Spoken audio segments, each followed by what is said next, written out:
Salut chers tous, j'espère que vous allez bien et que vous vous portez à merveille en cette veille de, de Nouvel An.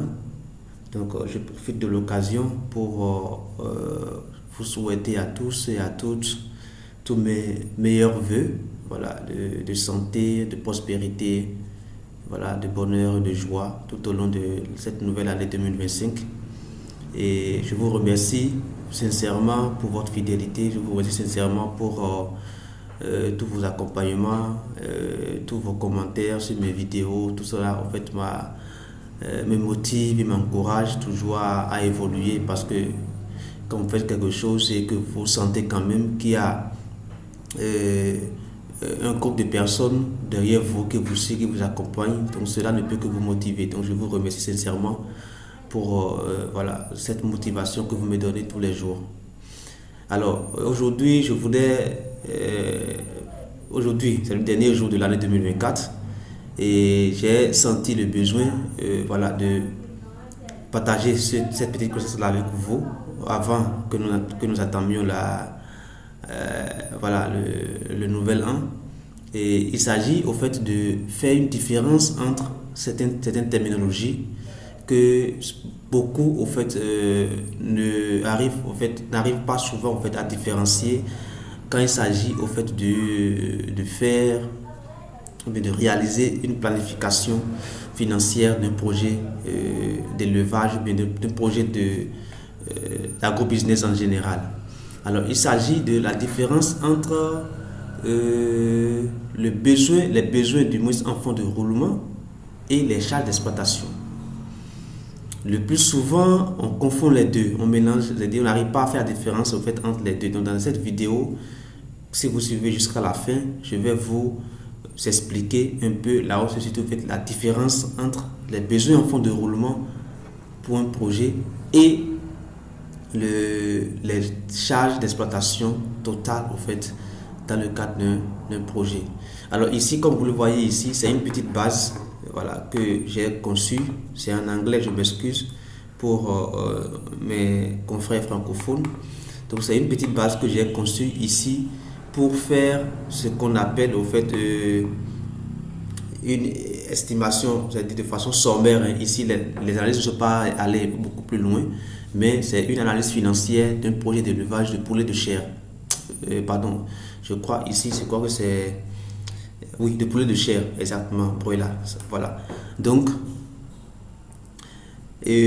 dans cette formule, dans cette feuille, si nous voulons faire l'étude, l'évaluation de la rentabilité financière d'un projet d'élevage, il y a plusieurs étapes que nous suivons. La première étape d'abord, c'est d'abord les besoins en investissement. Donc, comme vous le voyez ici déjà, à ce niveau ici, donc les besoins en investissement où on liste tout ce dont on a besoin en tant que comme matériel, comme équipement, comme infrastructure, comme même des services, s'il faut aller faire des formations de renforcement de capacité, s'il faut tout ça là, ça fait partie des investissements.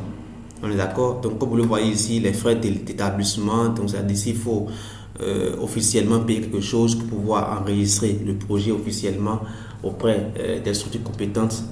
Tout ça là fait partie au fait des investissements. Donc on liste ici les investissements et on les quantifie. Donc tout ce qui est investissement que l'on veut réaliser, donc on les quantifie et puis on renseigne les coûts unitaires pour pouvoir avoir les coûts totaux de chaque investissement jusqu'à avoir à la fin ici le coût total de tous les investissements que le projet requiert. On est d'accord avant d'être avant de démarrer. On est d'accord. Donc ça c'est les investissements. Et juste à côté des investissements, une fois que les investissements sont faits, on vient maintenant à côté en même temps pour faire ce que nous appelons l'amortissement. L'amortissement, c'est en quelque sorte quand j'achète un bien. D'accord, quand j'achète un bien, ça peut être peut-être un ordinateur que j'ai acheté dans le cadre du projet. Et cet ordinateur, je lui donne une durée de vie. D'accord, je lui donne une durée de vie. Ça peut être une durée de vie de 5 ans que je donne à mon ordinateur. Et voilà, donc je dis maintenant que si l'ordinateur m'a coûté 500 000 francs CFA, donc sur 5 ans, ça veut dire que chaque année, j'utilise 100 000 francs de l'ordinateur. Donc, en fait, j'épuise au fait, cet investissement-là progressivement en fait, chaque année. Donc chaque année, il y a 100 000 francs qui sortent des coûts de ce truc-là. Et cet argent, au fait, en réalité, n'est pas au fait pour le promoteur, mais c'est plutôt pour le projet, c'est plutôt pour l'entreprise parce que les investissements sont stockés, sont réservés quelque part pour que le jour où le matériel, même si il ne finit pas déjà la durée de vie qu'on lui a concédé, le matériel se trouve dans un état défectueux, c'est dans ce compte-là qu'on va prélever de l'argent pour pouvoir réparer le matériel. Et également aussi, quand le matériel va atteindre la durée de vie qu'on lui a attribuée, c'est toujours dans ce compte-là qu'on va puiser pour pouvoir renouveler le matériel. Donc, c'est ce qui fait que, ça c'est juste des parenthèses que j'ouvre rapidement, ce qui fait que la plupart des projets aujourd'hui, ils naissent et quelques instants après, ils meurent. Pourquoi? Parce que le promoteur mélange au fait ce compte-là avec les recettes. Les recettes, c'est que quand je vends, donc j'ai de l'argent. D'accord, mais c'est pas cet argent-là, c'est pas tout cet argent que je gagne en vendant qui me revient de droit. Non. Donc dans cet argent-là, j'enlève les charges, donc les charges d'exploitation directe, donc tout ce qui est charges directes qui rentrent dans la production, j'enlève ça. Et maintenant aussi les amortissements, j'enlève ça avant d'obtenir maintenant la recette nette. Et c'est ça maintenant qui est pour moi. Donc les amortissements sont épargnés quelque part pour pouvoir permettre à l'entreprise de toujours continuer. Donc c'est cet exercice-là qu'on fait à ce niveau ici, au niveau des investissements, comme vous le voyez ici. Donc on amortit chaque investissement qu'on a listé de l'autre côté. Donc comme vous le voyez, chaque investissement qu'on a listé ici, donc on l'amortit ici tout en leur attribuant voilà, des durées de vie. Donc ça c'est vous-même de voir en fonction de la qualité du matériel que vous avez et en fonction des utilisations que vous voulez en faire, donc vous lui attribuez au fait maintenant une durée de vie raisonnable, d'accord, pour pouvoir faire tout là. Pour la petite histoire, j'ai été invité dans une entreprise d'élevage de poulets et quand je vais dans l'entreprise, automatiquement je vois que les murs tout et tout en fait, sont déjà fissurés, il y a des murs, il y a des fissures dans les murs et tout ça constitue en fait, des nids en fait, pour les rongeurs, pour les insectes. Et ces animaux-là sont souvent en fait, de grands, c'est-à-dire de grandes sources en fait, de contamination des germes pathogènes en fait, dans l'élevage. Donc, je me suis dit, mais est-ce que l'éleveur n'a pas les ressources qu'il faut pour pouvoir automatiquement en fait, remédier à cela, fermer ces trous-là, d'accord, et puis en même temps encore refaire le bâtiment. Et cela dépendra du fait qu'il est déjà dès le début, c'est-à-dire réserver ce compte d'amortissement pour pouvoir réparer le bâtiment et puis lui permettre de toujours répondre aux normes durant toute la période de production. C'est très capital cet aspect-là. Donc il y a l'aspect investissement. Donc si c'est fait dans le document du projet, ce n'est pas anodin. C'est pour pouvoir attirer l'attention du promoteur sur le fait que ce facteur-là aussi, ce paramètre-là aussi est très important et détermine beaucoup également aussi de la durabilité financière et même technique aussi même de son entreprise. Donc c'est très capital de pouvoir faire cet exercice-là et d'en prendre compte, d'accord, et d'en prendre compte lors de la réalisation du projet. C'est très important. Donc après avoir fait les investissements, alors nous venons maintenant au niveau des charges. Et c'est là maintenant que je vais expliquer un peu la différence entre charge d'exploitation et puis besoin en fonds de roulement. Alors ici, comme vous le voyez ici, donc dans mon projet, j'ai un projet d'élevage de poulets de chair. Les poulets de chair, il y a les poulets de chair à cycle court, à cycle intermédiaire et à cycle long. D'accord, à cycle court c'est 6 semaines, donc à cycle court 6 semaines il y a déjà des poulets de chair et puis voilà, donc que je peux déjà commercialiser. Donc je suppose que c'est les poulets de chair à cycle court que je vais faire ici par exemple. Donc ça veut dire que je peux faire plusieurs cycles, même dans une, c'est-à-dire même en un mois, vous imaginez, en un mois, ça fait un mois, ça fait 4 semaines, donc ça veut dire qu'en une année je peux faire plusieurs cycles de production. D'accord? Donc c'est pourquoi j'ai fait ici cycle 1, cycle 2. Ça c'est juste à titre d'exemple. Hein. Cycle 3, cycle 4, cycle 5 et cycle 6. Je crois. Voilà, 6 cycles. Donc si je suppose que voilà, j'ai 6 cycles et que je vais faire la production des poulets de chair à cycle court, donc ça veut dire que les 6 cycles là peuvent en fait me contenir dans, c'est-à-dire une année, en une année, je peux déjà faire quand même déjà au moins 6 cycles. D'accord? Donc, je suis à ce niveau ici. Donc ici, je vais lister tout ce qui est, voilà, tout ce qui est, que ce soit matière première, que ce soit intrant, que ce soit autre charge qui entrerait directement dans le processus de production. Donc je les mets là. Je ne vais pas, je vais faire une autre vidéo dans laquelle je vais catégoriser les charges.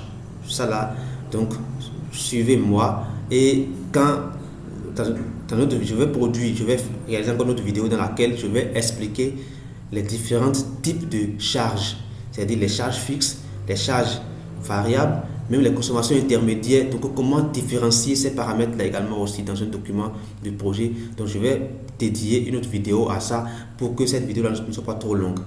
Donc, mais ici, j'irai en fait dans le bloc général. Alors donc ici, tout ce qui est matière première, ça peut être aliments, ça peut être les copeaux de bois, voilà, donc c'est-à-dire les sciures quoi. Ça peut être l'eau, ça peut être l'électricité, donc tout ce qui peut servir quand même l'électricité, ça peut être les salaires, ça peut être autre moyen d'œuvre, c'est-à-dire des moyens d'œuvre occasionnels que vous prenez. Donc après ça, ça peut être tout ce qui est quand même transport, communication, tout ce qui est charge, mais qui est dépense et qui entre directement dans la production. D'accord? Qui participe à la production. Donc vous listez tout là et puis vous évaluez voilà, leur coût pour pouvoir avoir à la fin le total.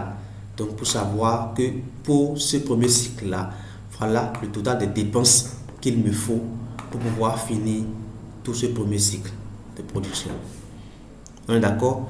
Donc quand j'aurai ce total là, par exemple, je vais juste donner des trucs aléatoires, aléatoires, juste pour vous montrer un peu ce que je suis en train de dire. Donc je vais juste mettre des choses aléatoires. Je mets ici, je mets 2, je mets 2, je mets 1. Voilà, je mets juste des données aléatoires pour vous montrer un peu ce dont je suis en train de parler. Alors, de façon aléatoire, donc l'électricité, je peux mettre voilà, 12 000.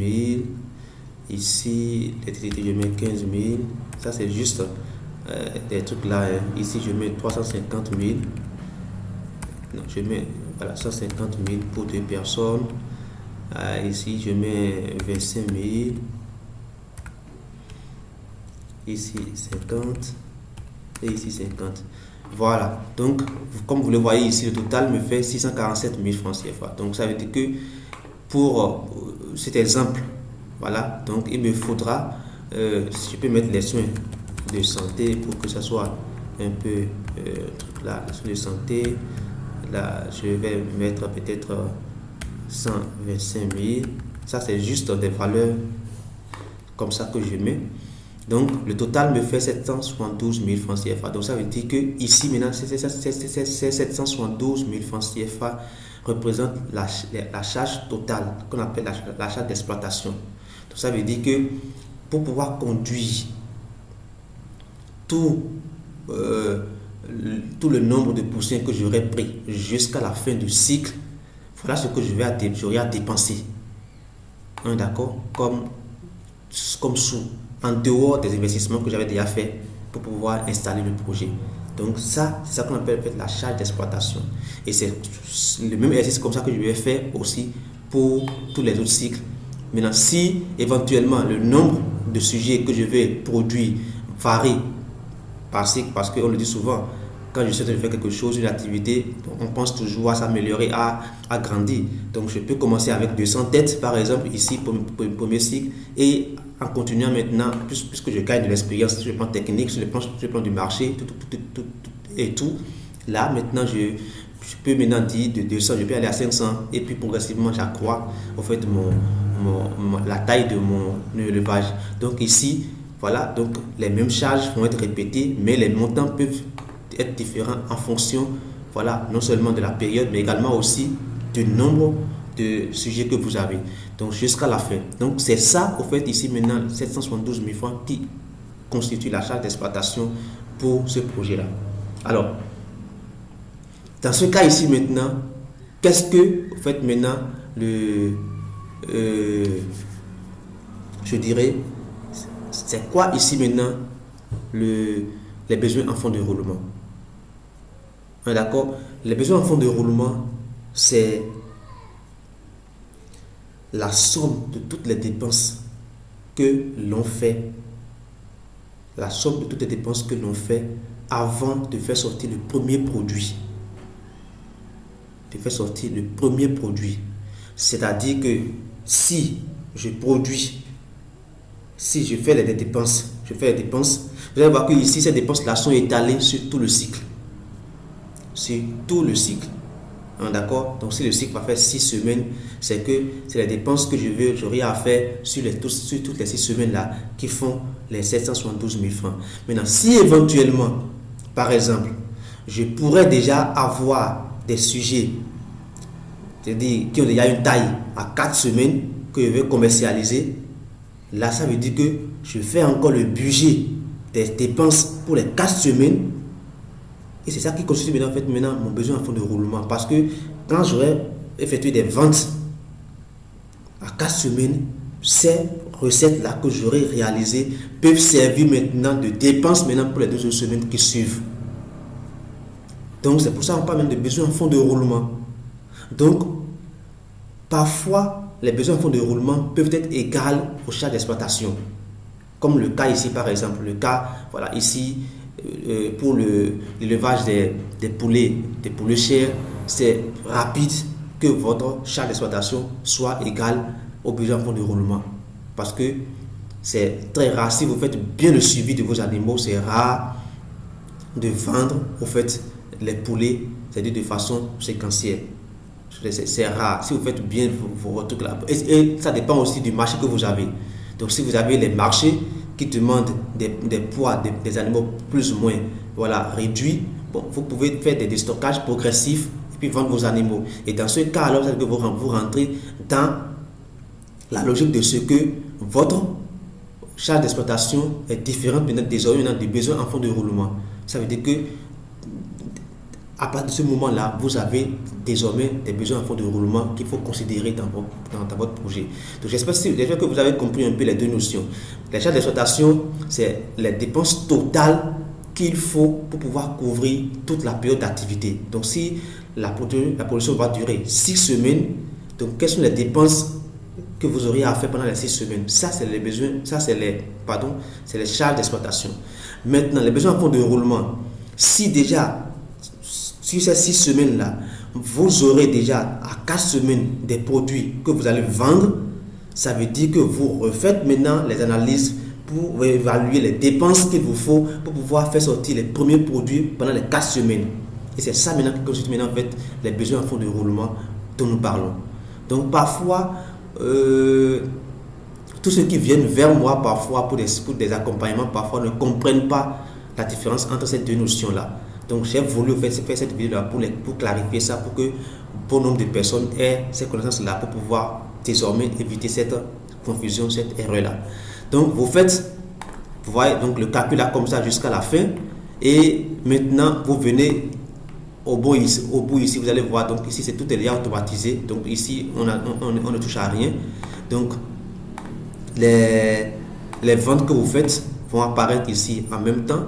Donc les ventes que vous faites vont apparaître là en même temps, parce que vous allez voir ici les ventes sont ici également aussi. Donc là où j'ai fait les trucs là aussi, j'ai en même temps créé un autre tableau en même temps pour les recettes brutes.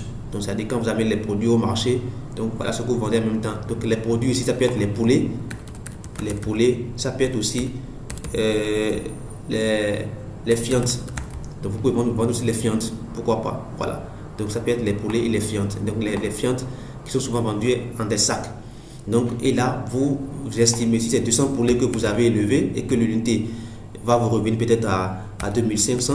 Voilà, donc vous calculez votre truc là pour voir un peu ce que vous gagnez en termes de recettes brutes à la suite de la vente des poulets pour chaque cycle. Donc, c'est cet exercice là que vous faites pour tout le cycle jusqu'à la fin. Vous allez voir automatiquement que le résultat apparaît ici, les 600 000 francs apparaissent ici pour chaque cycle jusqu'à la fin. Si bien que à la fin de ce tableau, en même temps, vous avez le coût total du projet qui vous est donné ici, d'accord, qui fait la somme soit des besoins en fonds de roulement et des investissements, ou soit la somme des charges d'exploitation et des investissements. Donc, tout dépend du contexte dans lequel vous êtes, vous situez. Donc ici, on a le coût total du projet qui est donné ici. Ensuite, nous avons ici le délai de récupération, salvage period. Donc ça, c'est le délai de récupération, donc le temps qu'il faut pour que vous récupériez en fait les investissements que vous avez faits dans le cadre de ce projet-là. Donc c'est ça qui vous sort ici en même temps. Donc avant ça, vous avez déjà, voilà, donc ça c'est les recettes brutes qui vont apparaître ici. Ça c'est les charges d'exploitation qui vont apparaître ici. Ici, on dit raw profit. Donc ça c'est les profits, le bénéfice brut, donc qui fait la différence entre ce que vous avez vendu, donc les recettes issues des ventes, moins les charges d'exploitation. D'accord? Donc vous faites la différence pour avoir le bénéfice brut. Maintenant ici, depreciation, ça c'est les amortissements techniques, comme je l'ai dit ici, qui vont rentrer en même temps dans le calcul de votre bénéfice. Donc ce bénéfice brut là, on enlève de ça maintenant l'amortissement pour avoir maintenant le net profit qui est votre profit net. Et c'est ça maintenant qui est vraiment ce que vous gagnez comme bénéfice à l'issue de votre activité. Donc la plupart des personnes en fait s'arrêtent uniquement à ce niveau ici. Voilà, donc quand je fais mon projet et que voilà, donc je vais agrandir un peu, donc j'ai le coût,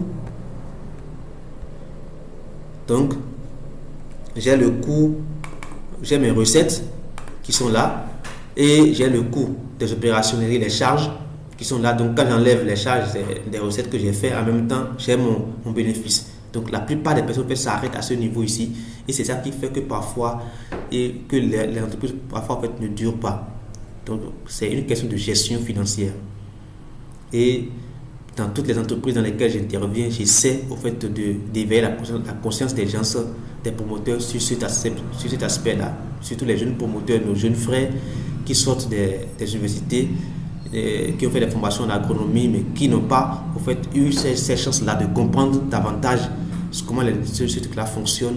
On essaie quand même d'appuyer au fait ces jeunes-là pour pouvoir leur faire comprendre clairement que le raw profit, le bénéfice brut n'est pas encore le bénéfice qui rentre dans leur poche, mais c'est plutôt le bénéfice net qui est en bas ici, qui est celui qui rentre dans leur poche.